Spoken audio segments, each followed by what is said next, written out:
Sejam bem-vindos a mais um Foot Hub Podcast, esse programa que toda semana vem conversar com referências profissionais, pessoas que possam trazer histórias, compartilhar, conversar conosco sobre as coisas do futebol, as coisas que envolvem o futebol, o dentro e fora de campo, né? Com experiências, com vivências e com ideias. Do meu lado, meu amigo sempre, parceiro aqui de jornada, vai apresentar nosso convidado. E aí, Fernando, como é que tá? Boa tarde, boa noite, bom dia, Dricos, nossos seguidores, nossos sintonizadores, telespectadores, ouvintes. É ampla a gama de pessoas que está nos assistindo e a definição dessas mesmas pessoas. Prazer em conversar hoje com o Daniel Pavan, preparador de goleiros. Começamos praticamente juntos lá no clube, né? E talvez as pessoas não saibam, quando eu era um diretor amador lá em 96, final de 95, início de 96, o Pavan estava começando sua trajetória no Internacional e de lá para cá, né, cada um em conjunto seguimos os nossos caminhos, eu na área diretiva, ele na área técnica e evoluindo e crescendo e galgando todos os espaços até chegar ao protagonismo de ser o principal preparador de goleiros do clube, com grandes, tendo na sua mão grandes profissionais, grandes goleiros do futebol mundial, né? Então estamos recebendo o Pavan, prazer, Pavan, em te receber. Vamos falar sobre a tua atividade, sobre a necessidade da tua atividade, a evolução que houve nesse período todo, a tua própria evolução pessoal, as coisas que aconteceram, né, no mundo do futebol, nessa área de atuação. Prazer em estar contigo. Prazer é todo meu, doutor Fernando, Dricos. Muito tempo, né, que a gente vem conversando e tentando marcar esse encontro. A nossa história se mistura um pouquinho ali, né, presidente? Cada um na sua área, claro, mas é um prazer aí estar te encontrando depois de bastante tempo. Começamos juntos ali, tive o prazer de começar, né, a minha carreira naquele momento ali que acho que o Inter deu teve um crescimento incrível. Acho que a partir daquele momento ali, daquele trabalho que foi realizado nas categorias de base do clube. Goleiro, preparador de goleiro, né?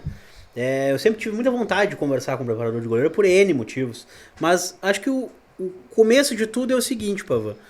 Com que idade, mais ou menos, existe um padrão, existe uma idade ideal para que tu possa reconhecer naquele menino, naquele adolescente, naquele pré-adolescente, as habilidades necessárias para ser um bom goleiro? Isso sem falar sobre estatura, isso sem falar sobre postura, sobre envergadura. Mas assim, cara, esse aqui vai ser um bom goleiro, esse aqui não vai ser um goleiro. Existe uma idade ideal para isso? No primeiro momento, o mais importante é a técnica, né?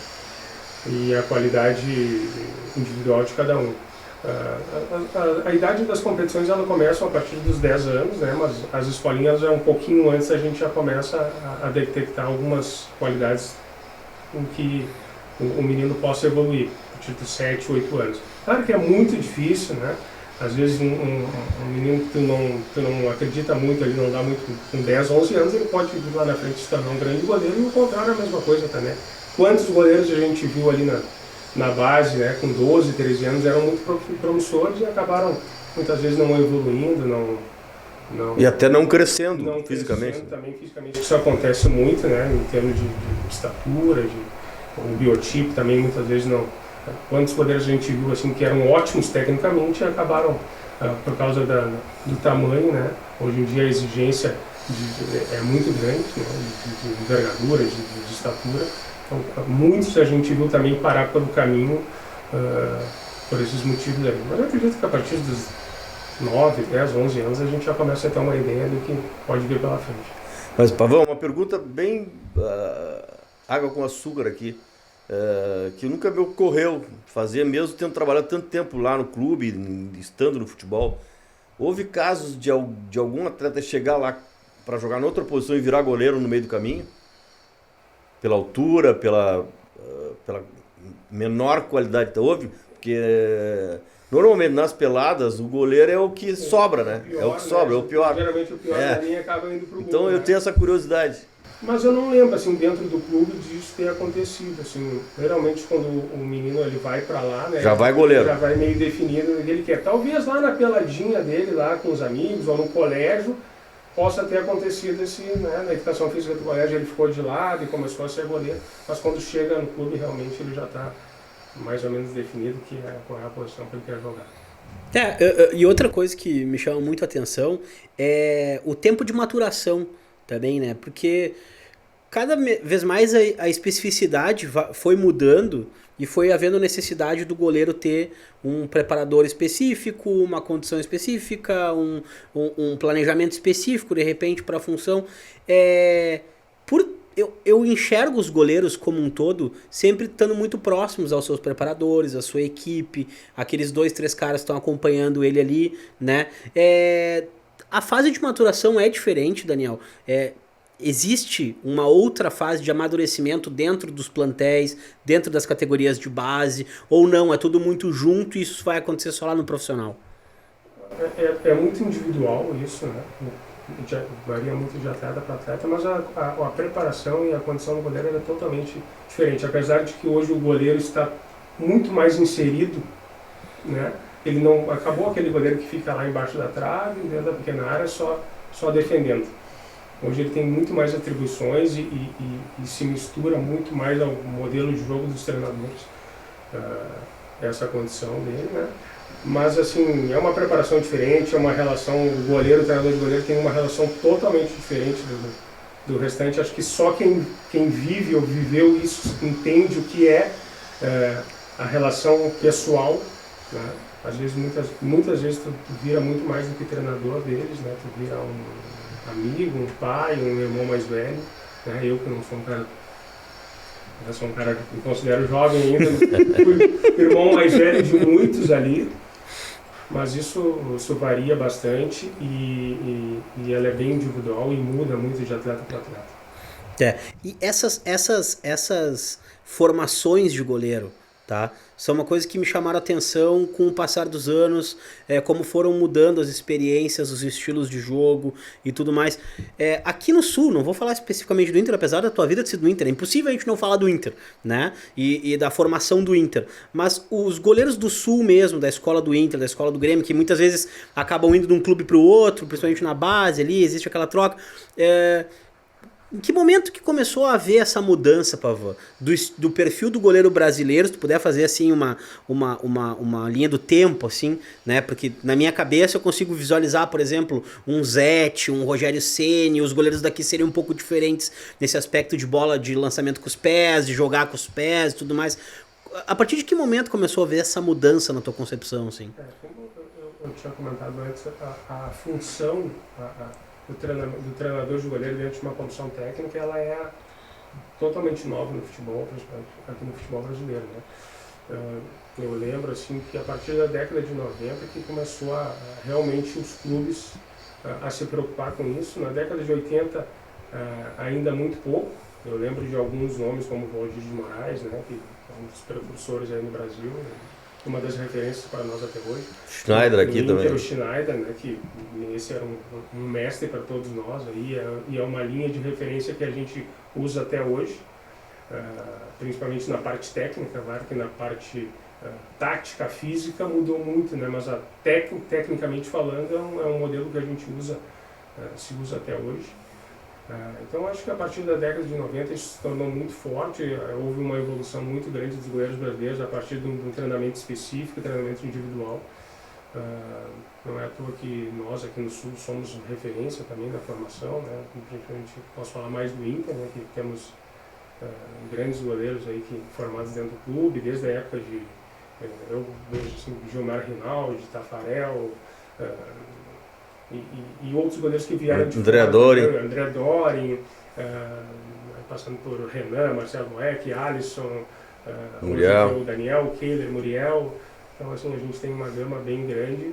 E fora outros goleiros que vieram de fora e acabaram se adaptando bem à nossa escola, à nossa metodologia, aqui como o Klemer, que é não preciso nem falar da qualidade do Klemer, do Gato Fernandes, passando aí por Danilo Fernandes, Marcelo Lomba.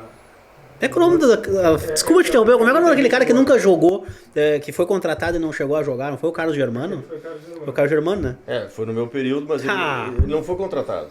Ah, foi só sondado? Não, ele veio para cá aguardando uma liminar, para que depois fosse contratado. E aí acabou não saindo a liminar, e ele mesmo nos procurou dizendo que estava envergonhado com aquela situação, e aí nós contratamos o Klemer na sequência. Que pena, né? Deu errado. Era um grande goleiro, né? Talvez toda essa história que o Klemer tem no Inter pudesse ter sido ele, né? Que era um grande goleiro de seleção, de Copa do Mundo. Todas as coisas acontecem realmente como tem que ser, e o Klemer se tornou esse ícone. Sabe que tem uma coisa que me chamou a atenção, assim, que claro, a gente tem aqui, eu sou um cara que, tipo, sei lá, eu tenho minha visão burro e limitada sobre goleiro, mas é o que eu penso sobre futebol, enfim, né? Mas daí eu fico pensando assim, o caso do Lomba, assim, por exemplo, né? Pra tu ver como a gente realmente segue sendo referência em muitos aspectos, e que as grandes equipes estão querendo esses goleiros que estão aqui de alguma forma, porque o Lomba saiu daqui, terminou o ciclo e tal, tudo mais, foi pro Palmeiras, né? Então, tipo assim, a equipe de ponta do país, né? A equipe de ponta que acreditou num goleiro que estava aqui no Inter, que terminou o seu ciclo, que a gente pode falar A ou B ou C, mas que, foi pra uma equipe que foi campeã da Libertadores e o Lomba tava jogando Mundial. Eu posso falar bem do Lomba, porque foi uma indicação minha na época pro Inter. Foi um goleiro que veio pra cá, da Série B, um goleiro que veio para ser reserva, nós contratamos ele para ser reserva, e depois acabou se adaptando muito bem aqui à nossa metodologia, à nossa forma de trabalhar, teve uma evolução incrível, teve o melhor momento da carreira dele aqui dentro do Inter. E é um grande profissional, né? Eu convivi 3 meses com ele, é um cara fora de série. Sensacional, um cara de grupo, um cara benquista, um líder dentro do vestiário. Deu, digamos assim, azar de ter um período de não teve conquistas, né? Isso aí marca um pouco. Mas assim, chegou a ser eleito o melhor goleiro do Campeonato Brasileiro, né? Ganhou prêmios da CBF, tudo, né? Hoje está no Palmeiras, que é uma das grandes equipes do Brasil. O Palmeiras hoje pode escolher, né? O goleiro que quiser. É justo. Ele escolheu o Lomba, né? Então, quer dizer, alguma coisa de bom, alguma qualidade ele tem que ter para hoje estar lá e substituindo o Everton, e quando substitui vai muito bem. E valoriza o teu trabalho, né? Porque querendo ou não, valoriza, eu acho que o trabalho de preparação de quem teve com ele, de quem trabalhou com ele, enfim. Eu acho que isso te dá essa satisfação, óbvio que deve dar, né? Porque querendo ou não, eu acho que ali foi campeão ou fez uma grande campanha, mas tem alguém, diferentemente, de repente, do coordenador físico, do preparador físico, que sim, existe a lembrança, né? O cara baita preparador físico, olha lá, sabe, sempre referência, mas, o cara que foi o preparador de goleiro, eu me lembro muito da questão do Alisson, dos títulos do Alisson, mas sempre é como se tu gritasse um pouco, é campeão também junto. Sem dúvida. Eu sempre brinco com eles, com os goleiros, que nem o pai e a mãe deles sofrem tanto como o treinador de goleiros, ou vibra tanto, né, a cada conquista, ou a cada má jornada, ou a cada má partida. É uma satisfação muito grande quando eles vão bem, que é o nosso trabalho que está ali. E também uma frustração e uma tristeza grande quando as coisas não acontecem como a gente gosta. Mas a gente lembra muito assim de Alisson ou de outros grandes goleiros que trabalham como Dida e tal, mas o Lomba, acho que o próprio Danilo Fernandes, que veio do Sport Recife, um goleiro talvez não tenha chegado aqui como um grande nome, mas teve a história dele aqui, infelizmente, como eu digo, né, acabou pegando um momento ruim da equipe toda, e aí às vezes não ficam tão marcados, né, mas assim, analisando a performance individual deles, eu acho que tiveram seus momentos bons e estão aí seguindo suas carreiras e mostraram sempre grande profissionalismo e vestiram a camisa do Inter vestiram a camisa de verdade e torcem pelo clube até hoje, porque eu converso com eles, assim, estão sempre acompanhando. O Lomba foi um cara que esteve muito perto de conquistar títulos importantes aqui, né? Infelizmente perdemos aquela final da Copa do Brasil, perdemos aquele Campeonato Brasileiro que marca mais, né? Corinthians, né? Mas se a gente tivesse ganho um desses títulos aí, talvez tivesse uma outra lembrança deles aqui. Antes de entrar na questão de treinamento, questão de método de treinamento, a relação do preparador de goleiros com os treinadores, tem treinadores que definem quem é o goleiro, tem treinadores que pedem que o preparador de goleiros defina essa escalação, ele te pede algum tipo de trabalho especial. Como é que funciona essa relação? Como é que funciona a definição final pela escolha desse ou daquele profissional? É uma pergunta muito boa pra gente, porque a gente é bastante questionado, né? sobre isso, não só em momentos como esse, mas no dia a dia, com torcedores. Isso varia muito de treinador para treinador, né? Eu já trabalhei com treinadores que a decisão... sempre é do treinador. O treinador é soberano e é dele. Raros treinadores chegaram para mim e disseram: Pavan, tu vai escolher o goleiro, ele vai jogar. A grande maioria conversa, dá as suas opiniões, mas a decisão dele é soberana e ele dá a opinião final. Geralmente, joga o goleiro que o treinador quer que jogue. Ele faz a escolha. Claro que ele vê as características de cada um e muitas vezes o que ele se adapta melhor ao modelo de jogo dele, qual que se insere melhor ao que ele quer, né? Às vezes quer um goleiro que joga mais com os pés, às vezes quer um goleiro que tem uma reposição longa melhor. Então isso aí influencia muito. Mas assim, geralmente não, 99% é a decisão final, é do treinador e ele que decide quem vai jogar. Já passei por muitas situações aí, eu achava que tinha que jogar ou muitas vezes eu queria trocar um goleiro e não consegui também, porque o treinador é que decide. E até acho que isso faz parte, né, porque fica aquela coisa, né, tipo assim, eu sempre acho que quem tem que ficar muito transparente esse tipo de coisa, porque senão, de repente, pode ser que pareça que passe por uma escolha tua, ou às vezes pode ser o contrário, pode ser que passe por uma escolha do treinador, mas óbvio que a responsabilidade final é dele. Exatamente. Né? E eu acho que tem que ser assim, a decisão tem que ser dele, a responsabilidade maior é dele, mas assim, nunca tive problema nenhum com isso, mesmo quando tinha uma opinião contrária, no momento que foi decidido por ele. Está decidido. Está decidido, eu acatei. E nunca fui e disse, não, mas não era esse que eu queria que jogasse, eu queria que jogasse o outro. Não, no momento que o treinador decidiu, eu fechei com ele e a gente foi junto até o final.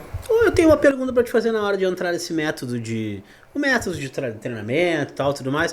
Tu é mais do goleiro, tu gosta de propor esse treinamento com o goleiro onde ele trabalhe mais com os pés, apesar de hoje ser uma obrigatoriedade quase, mas tu gosta desse estilo do goleiro que joga mais e melhor com a bola nos pés, ou tu ainda segue preferindo mais o goleiro que tem esse estilo de é mais seguro com as mãos nessa característica e os pés são secundários, terciários nisso? Não, eu acho que o futebol evoluiu para um modelo que não tem mais como fugir, que o goleiro joga com os pés, né? Hoje é praticamente obrigatório que o goleiro tenha essa habilidade e o goleiro que não tiver isso vai ter realmente muitas dificuldades. O que me incomoda um pouco é muitas vezes a inversão de valores. Muitas vezes as pessoas acham que o jogo com os pés é mais importante do que defender. A fase ofensiva do goleiro, como a gente fala, ela se tornou mais importante do que a defensiva. Isso para mim nunca vai mudar. O mais importante, primeira coisa, é o que o goleiro tem que defender. A partir daí, ele apresentando essas qualidades, aí a partir daí a gente vai partir para um segundo fundamento, que é se inserir no modelo de jogo, se tornar um homem com uma superioridade numérica ali atrás, que possa ajudar na construção das jogadas. Mas assim, claro que eu prefiro o goleiro quanto mais completo possível. O que me incomoda é essa inversão de valores que muitas vezes tem acontecido, né, de achar que, às vezes a gente pergunta, como é que é o fulano? Ele joga muito bem com os pés. Não, isso não pode ser o mais importante no goleiro, né? Isso tem que ser tem que ser um atributo, mas não o mais importante.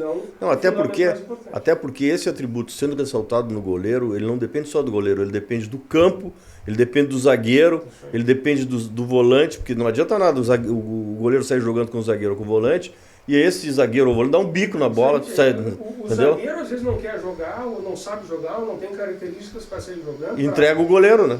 Exatamente, aí o goleiro está sempre ali querendo, acaba forçando alguma jogada e acaba estourando no goleiro lá atrás.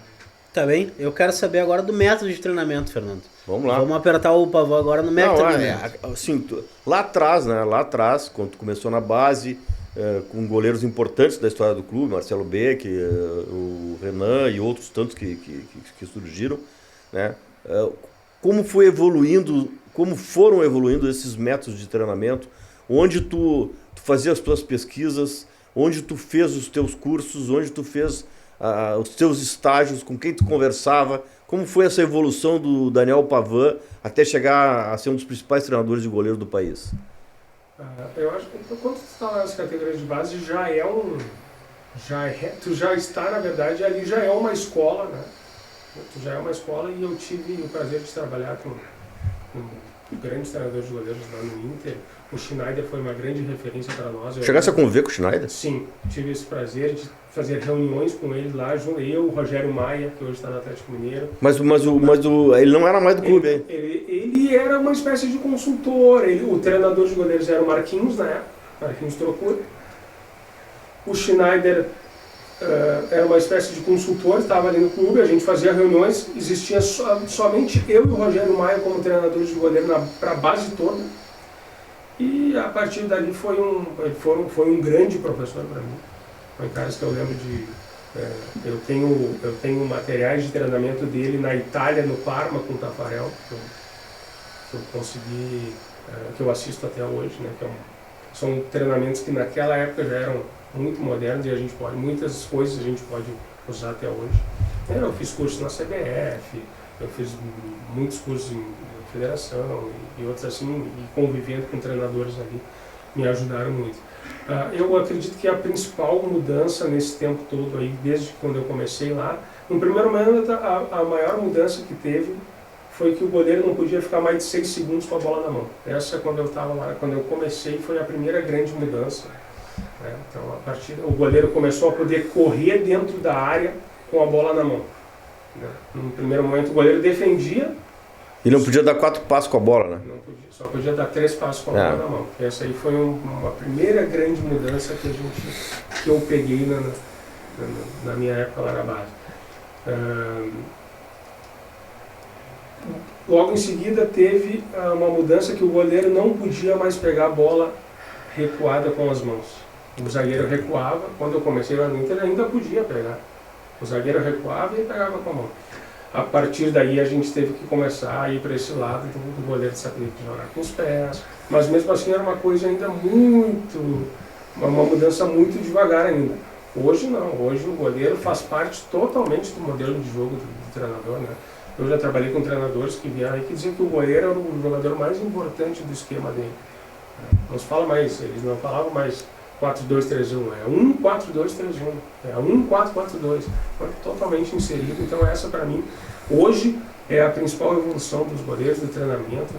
A gente tem que dar uma ênfase no dia a dia do jogo com os pés e na qualidade técnica com os pés, quase tão importante, ter sessões de treinamento específicas para isso, quase tão importante como posicionamento, como saída de gol, como reposição de bola. E aquelas regrinhas, só para nosso ouvinte, telespectador, aquela regrinha, não atrasar para o pé esquerdo do goleiro destro, não atrasar em direção ao gol. Isso aí Vale até hoje? Vale. Não, tem que valer, né? É muito importante. Essa é a regra. É muito importante. Muitas vezes a gente sofre com isso, né? Hoje o goleiro ele dá linha de passe o tempo todo para os zagueiros e para os laterais, né?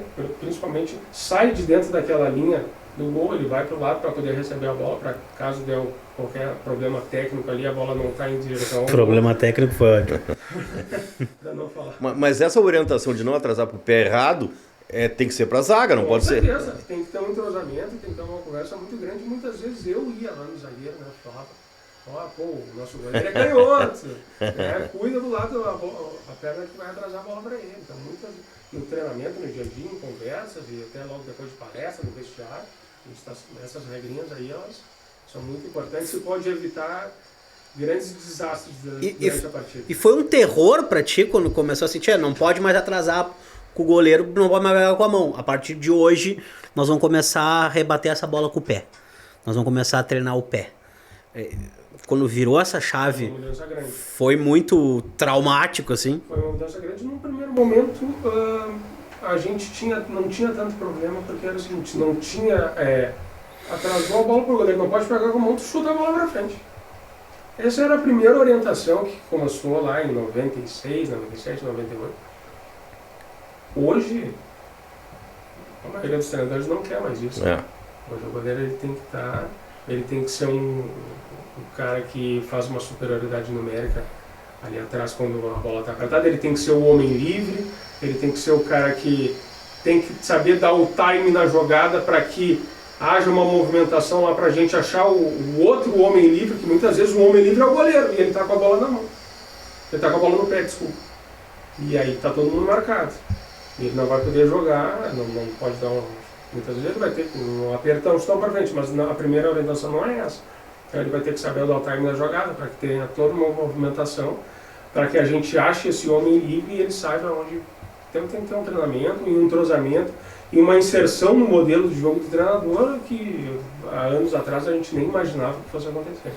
Como é que acontece isso, Paulo? Tipo assim, o negócio é o seguinte, hoje que é segunda-feira, a gente vai treinar, sei lá, meia hora de ponte para a esquerda. Estou falando aqui de uma maneira mais grossa possível, né? Tá, mas aqui agora nós vamos fazer mais tanto... Como é que são definidos esses drills, por exemplo, né?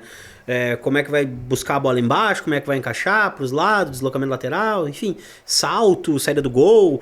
Existe uma priorização ou existe, e o técnico talvez se envolva nisso, ou existe um método específico, tipo, de respeito de dia, de recuperação de físico, como é com o grupo, por exemplo? Total, né? Quando a gente monta o nosso microciclo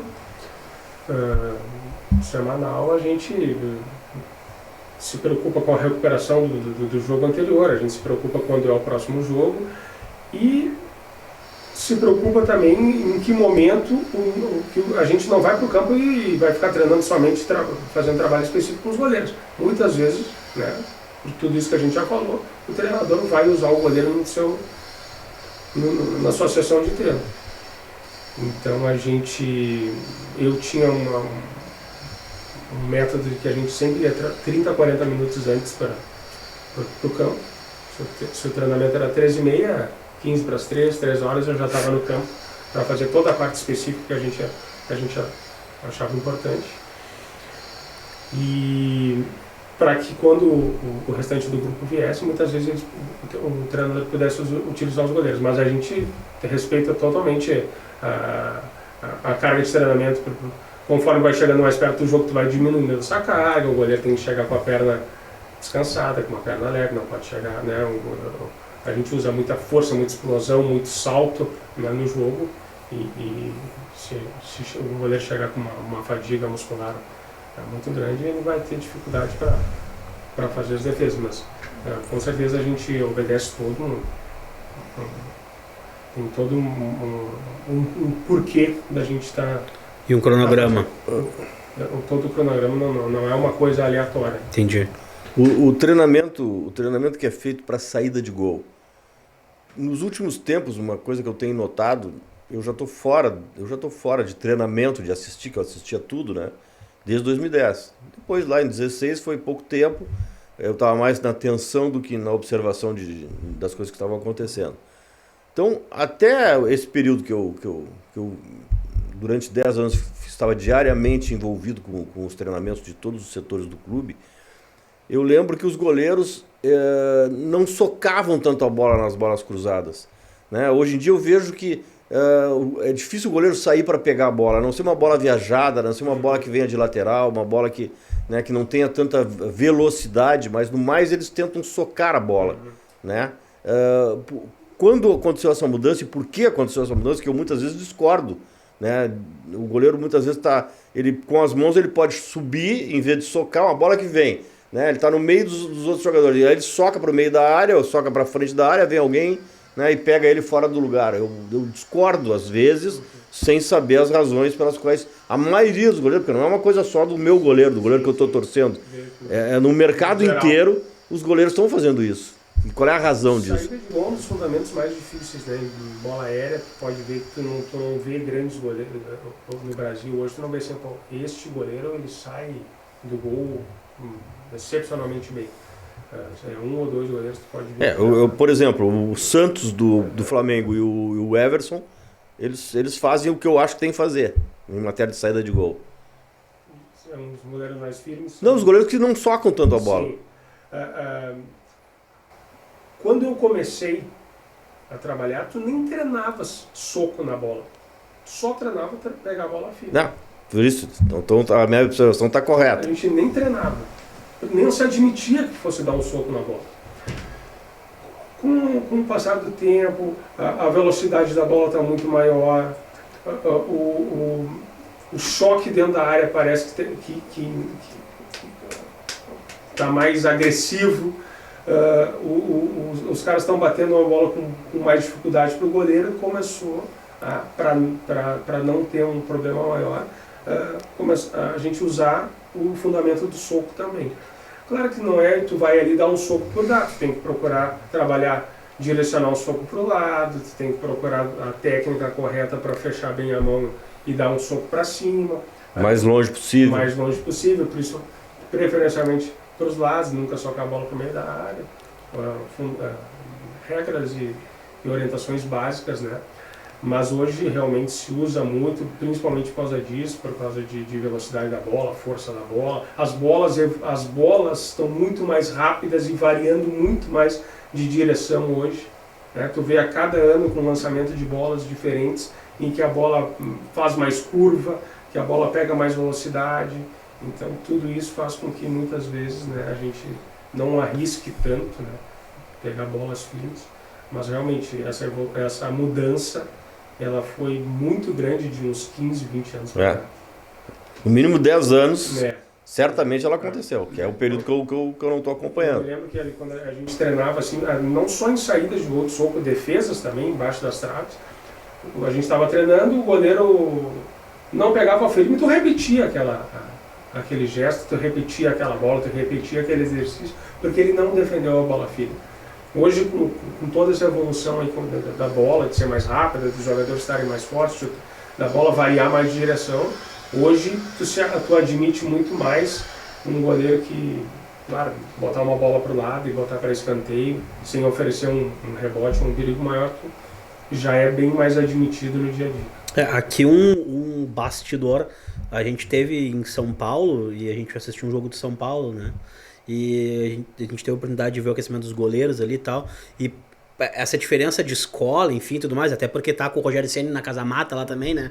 Mas é inacreditável, até no aquecimento ali, eles já tinham diferentes jogadores em posições do campo distintas para que o goleiro fizesse o drill da defesa da bola, e uma delas era a defesa da bola, a saída do gol, já a reposição onde tava o cara, e essa repetição exaustiva, assim, a gente viu aquele aquecimento, era São Paulo e Cuiabá, né? E aquela repetição exaustiva, assim, desse drill em específico, sabe? O Rogério é uma referência no São Paulo e é um goleiro que dominava muito bem os fundamentos com os pés e tinha uma reposição de bola e um jogo apoiado com os pés muito bom. Então, hoje ele como treinador de São Paulo, eu não tenho dúvida que ele exige muito isso, né? Inclusive o São Paulo hoje tem um goleiro que também é formado por nós, né? O Jandrei, um goleiro da nossa escola aqui, que joga muito bem com os pés. E eu tenho certeza que ele foi contratado lá muito por esse fundamento aí. Eles contrataram o Felipe Alves agora, que não tem uma altura, né? Não é tão alto, mas é um jogador que joga com os pés, né? Muito bem também, já foi goleiro do Rogério no Fortaleza, né? Então domina muito bem esse fundamento. Muitas vezes é aquilo que eu falei, isso é o que me incomoda um pouco. Às vezes não, e tu vê que se tornou mais importante do que o Felipe Alves, como goleiro, até não tem tanto porte e tal, ele tem não é um jogador que possa dizer um goleiro assim confiável, né? Mas ele tem essa virtude. Ele tem essa qualidade acima da média da maioria, né?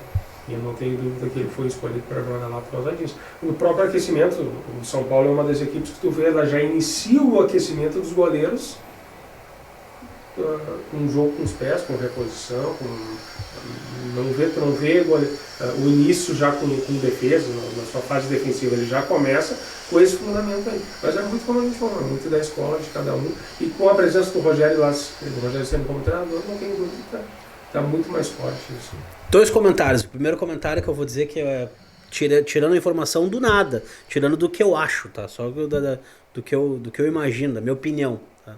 Um dos caras que me surpreendeu muito no jogo com os pés, que eu sempre gostei muito, sempre torci muito por ele, estando no Inter ou não, foi Danilo Fernandes. Sempre achei o jogo dele de pés muito legal, sempre torci muito para que desse certo no Inter. E aí eu ia te perguntar uma coisa, Pavão. Tu sempre, além da troca que tu teve com todas essas comissões, com todos os times, com todos os clubes, tudo mais, também tem essa coisa de fazer esse espelho de enxergar o drill do outro goleiro, né? De enxergar qual é o tipo de preparação que ele está no pré-jogo, ou as equipes, tanto no Brasil quanto no exterior, nesses anos todos. Eu te pergunto, nesse momento aí, tem como tu tirar alguma coisa, como tu enxergar alguma coisa feita diferente no Brasil, no exterior? Tem como tu te pautar em cima disso? Ou é uma coisa muito semelhante entre um aquecimento e outro de pré-jogo? A globalização hoje ela está bem grande e a gente consegue acompanhar, mesmo que à distância, né? E a gente conhece muita gente. Eu tenho relação muito próxima com o Alisson, com o Tafarel. O Dida é um cara que hoje é treinador de goleiros do Milan e eu tenho uma relação muito próxima com ele. Tenho orgulho de dizer que ajudei ele a começar como treinador de goleiro e hoje ele é uma referência lá no Milan, principalmente que foi um grande ídolo como jogador e hoje é um treinador de goleiro e a gente conversa bastante. Mas assim, eu sempre procurei deixar o goleiro à vontade e potencializar as principais características dele. Então, assim, a essência do meu trabalho ela não muda, a essência do aquecimento ela não muda. Mas para deixar ele o mais à vontade e confiante possível, muitas vezes eu mudo um pouco essa forma de trabalhar. Eu acho que o Alisson se sente melhor fazendo isso. Eu achava tudo bom para fazer, achava se sentia melhor, mais confiante fazendo aquilo. Claro que a essência, como eu disse, ela não muda. Mas o Danilo se sente muito melhor, mais confiante, aquecendo ou trabalhando dessa maneira. Então a gente tem que ter esse feeling, esse bom senso de algumas coisas mudar para tirar o melhor de cada um, né? Mas a gente acompanha e conversa e pega ideias e muitas vezes assiste treinamentos que muitas vezes tu acha tu não concorda, mas alguma coisa tu consegue tirar e trazer para a tua realidade do dia a dia. Então a gente está sempre evoluindo, sempre aprendendo, sempre pegando alguma coisinha principalmente das pessoas que a gente tem a oportunidade de conhecer e conversar. O nível de detalhe que chega à tua orientação. Nós hoje, assim, volto a citar o meu período. No meu período, o acesso que tu tinha aos adversários e a características dos adversários era DVDs, YouTube, muito mais hoje, mas antes era bem menor. Enfim, hoje tu tem analista de desempenho, tu tem os scouts, tu tem uma opção de setores do próprio clube que te fornecem elementos. E a pergunta é nesse sentido, tá? Tu vai enfrentar uma equipe que tem, por exemplo, um extrema-direita que traz para dentro para bater, um batedor de falta que bate no canto do goleiro, um batedor de falta que faz a bola do lado esquerdo, pé esquerdo, vai por fora da barreira, enfim. Esse nível de detalhe, tu preparava antes do teu goleiro, tu trazia todos esses detalhes, tu estudava todo? Todo jogo. O nosso trabalho ele é totalmente vinculado hoje ao setor de análise de desempenho. Ali no Inter eu ia quase que diariamente à sala dos analistas e muitas vezes eles me mandavam informações, detalhes que muitas vezes a gente não estava atento, eles mandavam, ou coisas que eu achava importante, eu pedia para eles analisarem e me mandarem imagens, né? A gente passava muito isso para os goleiros e já mandava pelo WhatsApp, já mandava textos de características de jogadores, de batedores de falta, de batedores de pênalti. A gente analisava 4, 5 possibilidades do adversário, que canto ele mais bate, que canto ele bate no momento decisivo, que canto ele mais bate no momento que o jogo está 3-0 para eles, né? Então, tudo que é possível de informação, e hoje a gente tem muitas ferramentas, né? Não tem como deixar passar isso aí. Tem algum caso de, por exemplo, decisão por pênalti, né, que nós tenhamos vencido, que o teu time tenha vencido? Nós já estamos escalando no teu time aí, que foi, né, durante a vida toda. Algum caso que tu tenha previsto que batedor tal bateu em tal lugar e o goleiro foi naquele lance? Com certeza. Algumas situações, eu lembro de uma decisão por pênalti contra o Corinthians na Copa do Brasil em 2017, que a gente elimina o Corinthians lá em Itaquera. O Lomba pegou 2 pênaltis que a gente sabia o canto que ele ia bater. Contra o Palmeiras, também, quando em 2019 na Copa do Brasil, que a gente elimina, o Lomba pega um pênalti do Gustavo Gomes que a gente tinha certeza, a gente sabia qual era o canto que ele ia bater. Todo pênalti decisivo era no canto esquerdo do goleiro, se eu não me engano, não vou me lembrar agora. Mas a gente teve algumas... o Campeonato Gaúcho de 2013, que a gente ganha também, que o Muriel pega um pênalti contra o Juventude, o último pênalti, né? Também a gente tinha o canto 90% de chance que ele chutaria ali, o Muriel defende, a gente ganha aquele campeonato gaúcho. Um Dunga de treinador, se eu não me engano. Contra o Lisca. Contra o Lisca, exatamente. O Lisca era o treinador do Juventude. Então tem algumas situações aí, várias, assim. Como também o contrário, já teve pênaltis que a gente passou a orientação para o goleiro e disse, olha, é naquele canto lá. E o goleiro acabou indo para o outro lado, o cara bateu naquele canto e a gente acabou... Sentando na graxa. Eu achei que, né? Claro, a gente sempre deixa à vontade. Tem um filho, tem um momento, tem alguma coisa... Claro. E já que estamos no assunto pênalti, na hora a tua orientação para o teu goleiro, na hora do pênalti, é esperar até que ponto? Ou cai, como é que é a característica do goleiro? Cai antes, cai depois, consegue esperar a batida? É difícil dar uma orientação nesse caso, né? Depende muito da situação. Tem pênaltis, como eu disse, de 7 pênaltis ele bateu 6 no canto esquerdo. Não tem como a gente agir diferente e o goleiro não ir para o lado esquerdo. Claro que tu não pode demonstrar muito antes que tu sabe qual é o canto. Tu tem que esperar o máximo possível até o jogador adversário bater na bola para daí porque daqui a pouco tu sabe que é no canto esquerdo, o goleiro já está indo para lá, pega um jogador inteligente, um cara com uma frieza maior, ele pode mudar o canto, como já aconteceu muitas vezes, né? Então eu sempre procuro orientar. Quando tu sabe qual é o canto, espera até o final, segura a tua ansiedade, não precisa demonstrar muito antes. Claro que a gente, né, muitas vezes dentro do campo não é tão fácil que as coisas aconteçam. O estádio com 50 mil pessoas, o cara tá tensão. Uma tensão, a perna já fica mais pesada, né? Mas assim, a orientação é esperar o máximo possível e, né, aquela coisa que se fala muito, espere e pega o pênalti mal batido. Hoje em dia tem ferramentas muito... A gente tem condições de passar muito mais coisas para o goleiro do que simplesmente uma orientação assim. Não, eu queria saber da relação preparador de goleiro, o resto do plantel, na verdade. Porque, convive com os teus 3 goleiros, teus 4 goleiros, né? E estamos falando de gestão de grupo, estamos falando de 40 pessoas vivendo no mesmo ambiente, né? Como é que é a relação do Daniel Pavan com o resto da equipe? É uma relação mais afastada, porém de total respeito, compreensão, assim, coleguismo, ou existe mesmo uma mistura, dá para falar qualquer coisa, de repente uma coisa do jogo mesmo, chegar e falar... Dentro da comissão técnica, o preparador de goleiros é efetivamente um membro da comissão técnica ou técnica só de goleiros? Claro que a gente fica 90% do tempo, né, totalmente inserido ali com os goleiros, mas fica uma relação fácil com o restante da equipe. Porque a gente não tem aquela responsabilidade, aquela cobrança, eu não vou estar lá cobrando meia, eu não vou estar... Então tem uma relação amistosa, uma relação muitas vezes até de uma amizade, claro, muitas vezes com mais intimidade com uns do que com outros, mas muitas vezes te dá até mais liberdade de tu conversar e às vezes dar uma dica, até alguma orientação em relação ao goleiro adversário, né? Muitas vezes, eu me lembro assim, um cara que é um ídolo para mim, é um cara que, talvez o maior que eu trabalhei, que é o D'Alessandro. Muitas vezes eu chegava pro Dali, esse goleiro aí, ele sai antes nas faltas, cara, bate no canto dele que tu vai fazer o gol, né? Então com muitos a gente tem essa liberdade, com outros é uma relação um pouco mais afastada. Mas assim, eu vejo uma relação eu sempre tive uma relação muito boa com o restante da equipe, até porque a gente não tem uma responsabilidade, uma cobrança, eu não estou lá no dia a dia incomodando ele, né? Então é muito tranquilo. E os caras estão sempre, os goleiros estão sempre brincando com os goleiros, fazer falta, fazer pênalti, fazer chute a gol, então a gente está sempre brincando.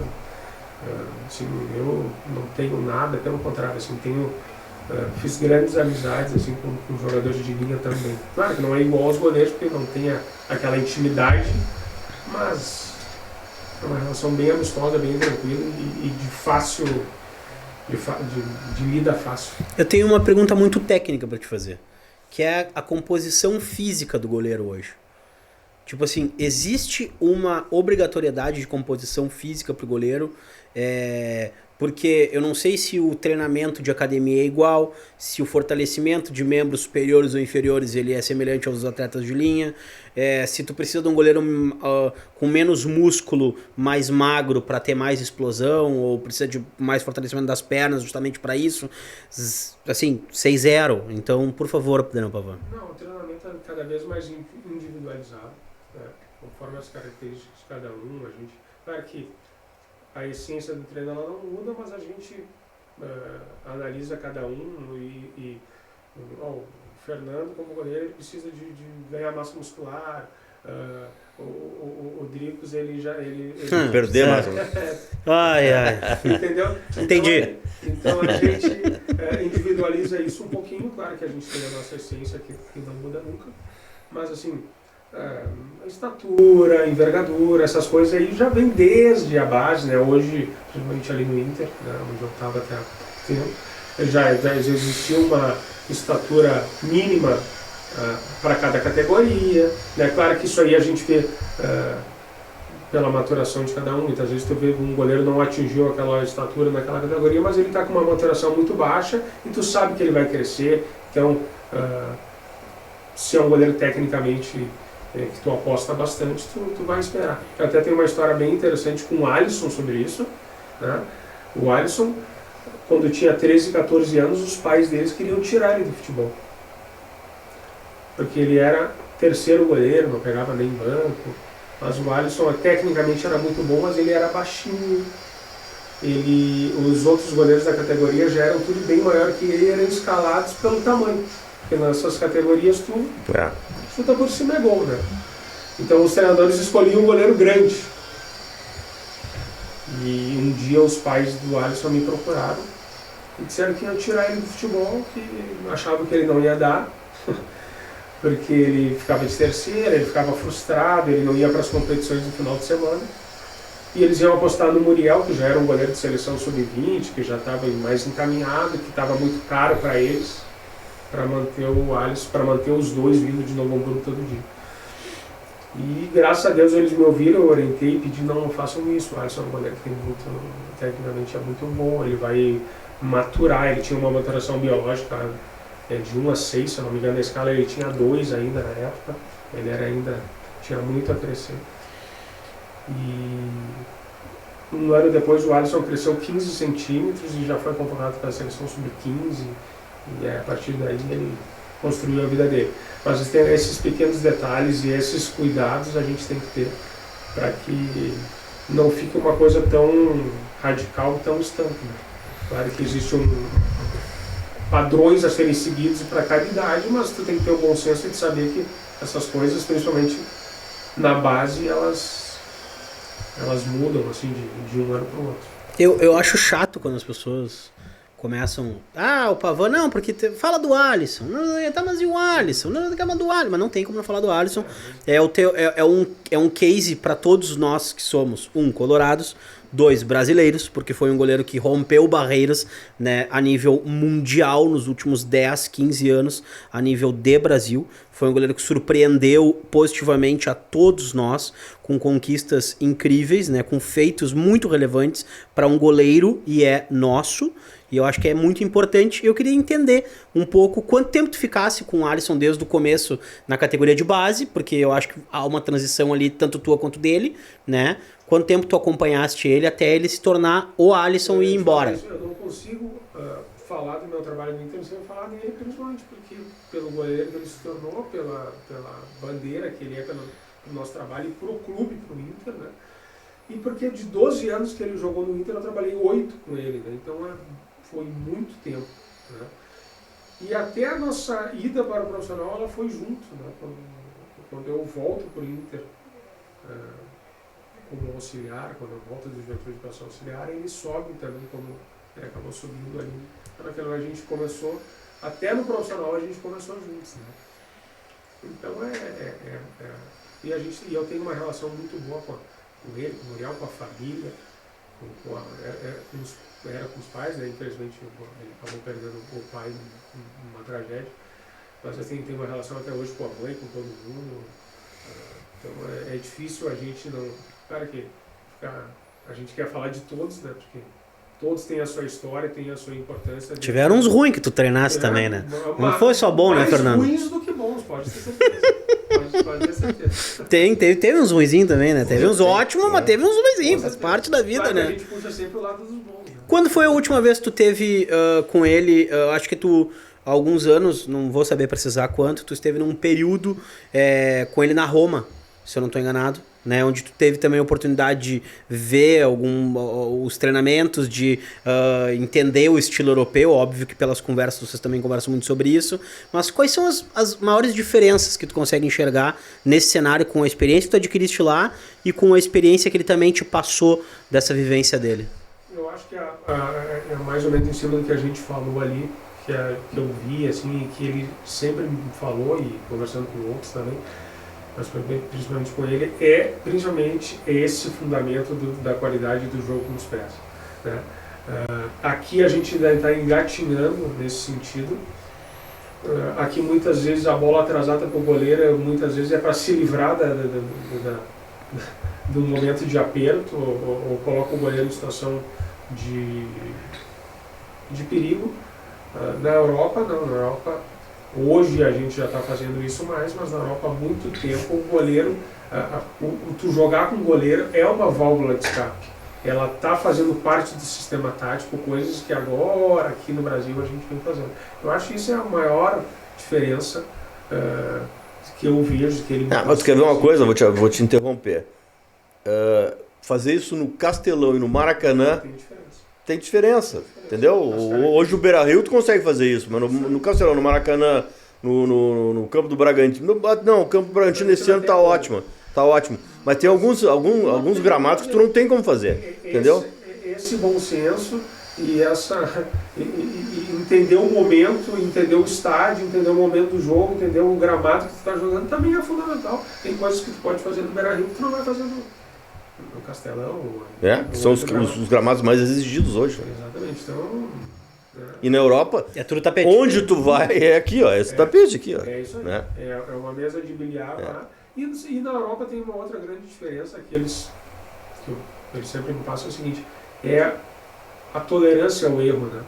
Lá eles podem fazer com muito mais tranquilidade, muito mais confiança esse tipo de jogada. Se tu errar, e eles já erraram, e a gente vai lembrar, o Alisson errou, que a gente já tomou o gol que errou com os pés, no mesmo jogo ele vai continuar fazendo aquilo ali. Né? Aqui não, aqui muitas vezes a cobrança ela já vem forte, o goleiro já nem quer mais fazer mais, a próxima bola que regou para ele já chuta lá pra bico frente, e bico. E foi por água abaixo tudo aquilo que foi treinado, né? Principalmente por uma cobrança muitas vezes até desproporcional.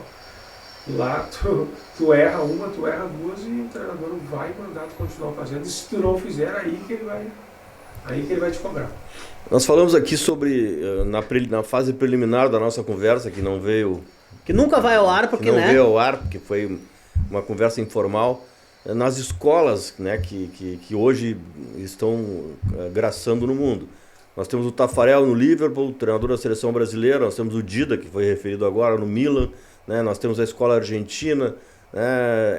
Esse modelo novo que o mundo inteiro está tentando absorver, que é o goleiro ser mais um integrante da linha de passe, principalmente no início das jogadas. Como é que tu enxerga essa diferença? Quais são as diferenças que tem, por exemplo, da escola da Itália, onde o Dida é um dos grandes preparadores, era nosso aqui, começou, né, contigo um estágio inicial. O Taffarel, que é o terceiro preparador de goleiros do Liverpool, que é uma grande escola, embora não tenha muitos goleiros destacados na Inglaterra, ingleses, a maioria são goleiros de fora, enfim. Vamos fazer uma análise dessas escolas que hoje estão graçando no mundo. Eu acho que da Europa, a escola italiana e alemã sempre foram referências, né, de formação de goleiros. O Brasil inseriu o treinamento de goleiro muito recentemente e teve uma evolução muito grande. E em função e hoje o Brasil é um exportador de goleiros, então a nossa escola vem sendo muito respeitada e já vem exportando não só goleiros como preparadores de goleiros, né? Como foi referido aqui o Taffarel e o Dida hoje. Claro que abre-se muitas portas para eles lá pelo fato de terem sido ídolos como goleiros lá, mas eles já vêm tentando implementar alguma forma, né, que o Brasil, né, que nós estamos trabalhando aqui. Hoje na Inglaterra, o Tafarel já vem tentando já fazer uma escola desde as categorias de base, né, fazendo com que implemente algumas técnicas que a gente é usado aqui. Na Inglaterra não é uma escola muito forte na formação, pode ver que a maioria dos goleiros da Premier League são goleiros de fora, né? E principalmente aqui na América do Sul, ela é mais recente ainda, né? Os goleiros uruguaios, argentinos estão trabalhando com treinadores de goleiros ainda mais recentemente, né? Então agora que a gente vem apresentando alguma evolução técnica, principalmente impulsionados aqui, acho que o Brasil hoje se tornou um exemplo, uma referência para eles, né? A gente vê goleiros argentinos já na Inglaterra, no Aston Villa, o Romero jogava no Manchester, se não me engano. Então, acho que o Brasil vem com um exemplo, mas já vem na frente dessas escolas sul-americanas aí que agora, né, principalmente por estarem colocando o treinamento de goleiro mais específico, eles vêm apresentando uma evolução, mas ainda bem atrás da gente. Pergunta assim, só pra gente já encaminhar mais pro nosso lado final da vida. Vai ter um joguinho de futebol. O Pavão é goleiro ou o Pavão joga na linha? Olha, sabe que na minha formação, eu tentei ser goleiro, né? Eu quis, meu sonho era ser goleiro e não, eu joguei futsal. No gol? No gol. Joguei no Grêmio Náutico do Gaúcho ali. Bacana. Era um futsal forte na época, Sim. na década de 80, eu tinha 13, 14 anos. Mas assim, principalmente pela minha função, eu sempre evitei jogar pelada, eu não queria jogar pelada, mas as poucas vezes que eu fui pra linha, né? Eu fui pra brincar, fui pra correr.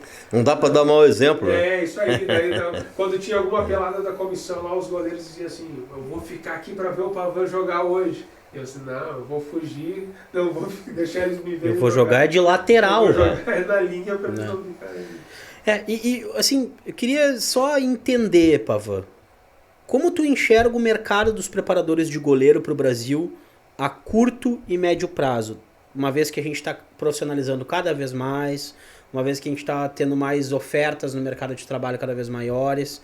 Eu quero só entender como é que tu enxerga essa profissão. Tu acha que existe logo ali, a curto prazo, um mercado se expandindo junto com essa profissionalização, de ter em todas as séries, de ter oferta de trabalho, de os clubes buscarem, de a equipe ser um pouco maior, de ter mais do que um preparador? Como tu enxerga esse cenário, cara? Ela está numa crescente, né? Hoje eu não conheço nenhum clube profissional de séries A, B, C que não tenha o treinamento de goleiro totalmente inserido no trabalho.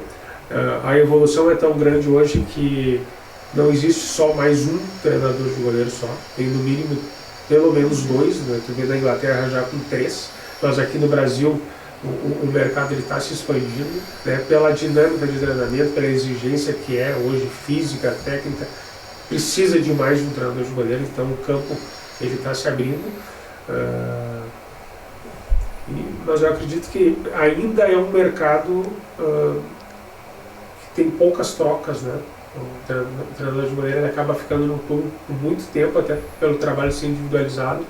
Então, o grande problema aí as mexidas elas são poucas, né? Eu sou um exemplo, fiquei muitos anos no Inter, e a gente tem outros exemplos no Santos, tem treinador de goleiro com mais de 10 anos, no Fluminense é a mesma coisa. Então esse o grande problema são quando o treinador ele está no clube como o Grêmio, como o Inter, como o Flamengo, ele acaba ficando bastante tempo, mas o mercado ele está crescendo e o fato de ter mais de um treinador de goleiro por equipe também tem ajudado bastante. Sabe que a gente teve aqui um aluno, né? Um aluno que foi teu aluno também, foi teu treinado aí, que foi o Muriel. O Muriel foi nosso aluno. O Renan também. O Renan também, na mesma Beck turma. Também. Marcelo Beck na 2. É. Marcelo Beck na 2, Renan na 3, Muriel na 3. O Muriel super participativo no Executivo de Futebol 3 conosco, recentemente, que terminou em maio, né? Muriel, ali junto com aquela turma do Fluminense, eles estiveram conosco. Fred, Wellington e Matheus Ferraz, né? Foram os 4 do Flu que estiveram conosco aí na turma. São 3 amigos que eu tenho, até hoje converso com todos eles, Renan, Muriel e o Boeck. O Renan, inclusive, tá trabalhando no Inter hoje, né? O Renan? É. Não, o Renan, ele está em Santa Catarina e está virando treinador. Ele já está numa equipe, ele estava jogando no time de Santa Catarina e agora ele está virando treinador, ele quer ser treinador, inclusive a gente andou conversando com ele, ele disse que não quer ser treinador de goleiro, ele vai ser treinador da equipe, né? Então são pessoas que eu tenho o maior carinho, goleiros aí que eu trabalhei bastante tempo. Quando eu saí agora do clube, todos me ligaram, né? Todos bastante me apoiando bastante, e tenho certeza que no futuro próximo a gente possa estar trabalhando junto, ou treinando eles, ou até, quem sabe, uma comissão técnica.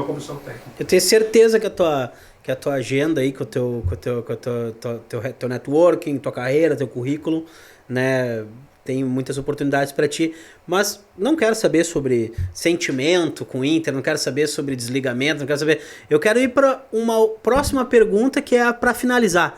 Como é que é o dia seguinte da tua saída? Como é que tu pensa assim, cara, não, beleza, agora eu vou, quer saber? Agora eu vou tirar umas férias aqui, vou ficar uns 20 dias fora, vou me organizar, ou pô, aqui o WhatsApp aqui, ó, já é time tal, que eu já conversei contigo, já trocamos uma ideia, tipo, pá, esse time tal aqui, mas será que eu já vou falar aqui com a minha família, depois eu vejo, não sei o quê. Como é que a cabeça fica girando lá em cima, ou, pá, vamos dar uma acalmada agora, vou dar uma segurada e depois eu volto? Só que pra mim é uma coisa nova isso, né, eu principalmente 20 e poucos anos no Inter, e no primeiro momento foi um baque muito grande, né? Sem dúvida nenhuma.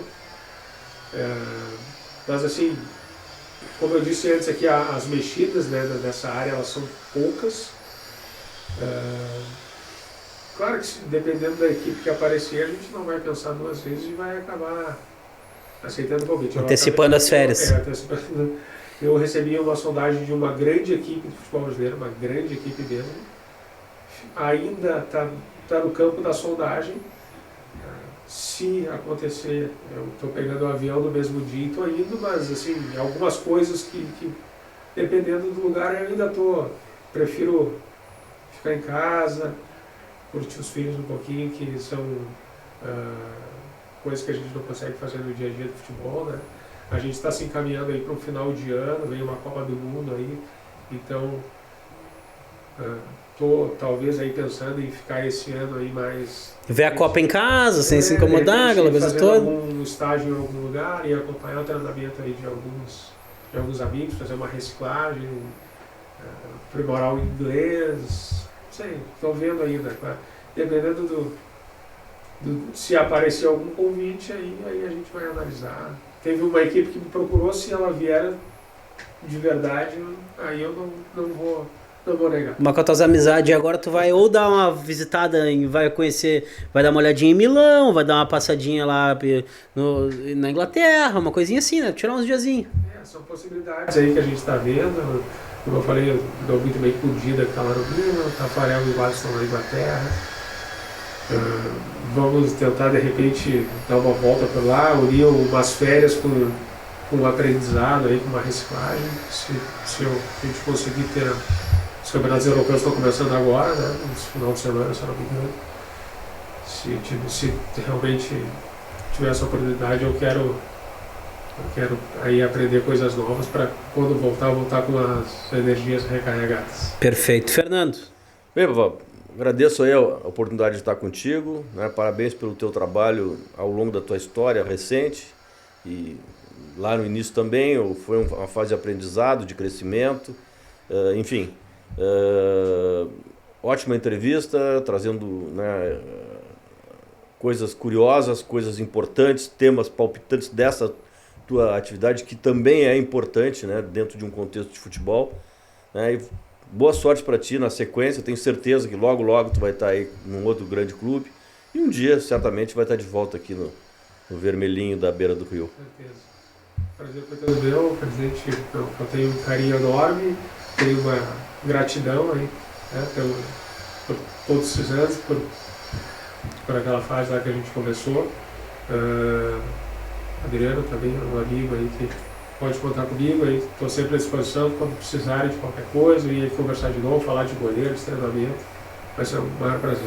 Te agradeço, Pavô. Obrigado por ser esse cara tão acessível, gente boa, que siga a tua vida de forma transparente, como sempre foste no Inter ali, que a gente sempre conseguiu enxergar o teu trabalho e torcer junto contigo, sofrer junto contigo também, por que não? E ficar feliz com as vitórias, né, e com tudo que aconteceu. Brigadaço. Esse foi mais um mais um Fute Hub Podcast. Obrigado por todas as manifestações de carinho, obrigado por todas as mensagens que a gente vem recebendo, com o que a gente vem publicando nas nossas redes sociais, nos nossos meios de comunicação, e a gente espera vocês para mais um episódio